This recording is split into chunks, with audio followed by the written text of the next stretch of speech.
আসসালামু আলাইকুম, সবাই কেমন আছেন? আলহামদুলিল্লাহ আমরা ভালো আছি।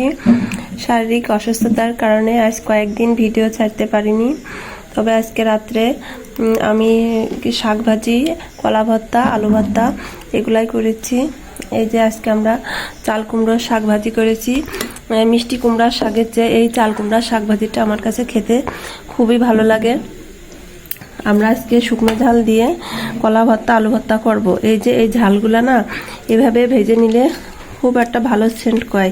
কাঁচা ঝালের ভর্তা খেতে এক রকমের, আর এই শুকনো ঝালের ভর্তাটা খেতে আর এক রকমের স্বাদ লাগে। শুকনো ঝালের ভর্তা খেলে হয়তো একটু গ্যাস বাড়ে, কিন্তু মুখে কিন্তু অনেকটাই স্বাদ লাগে। এই যে এই ঝালটা এভাবে ভাজলে না খুবই সেন্ট লাগে, আর মনে হয় যে বাদামের মতন খেতে লাগে।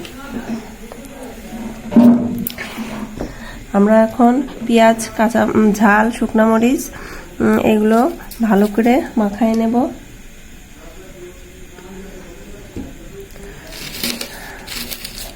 এইগুলো ভালোভাবে মাখায় নিয়ে কলা আর আলুগুলো এক এক করে বের করব।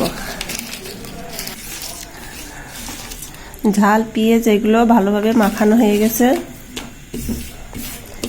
এখন এগুলো আমরা সব একপাশে সরিয়ে রাখবো। ভাতের ভিতর থেকে কলাগুলো বের করে নিই।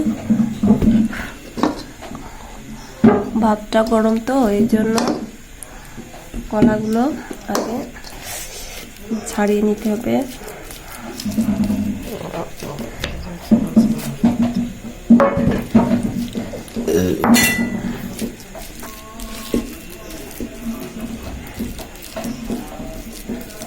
ভর্তাটা হয়ে গেছে।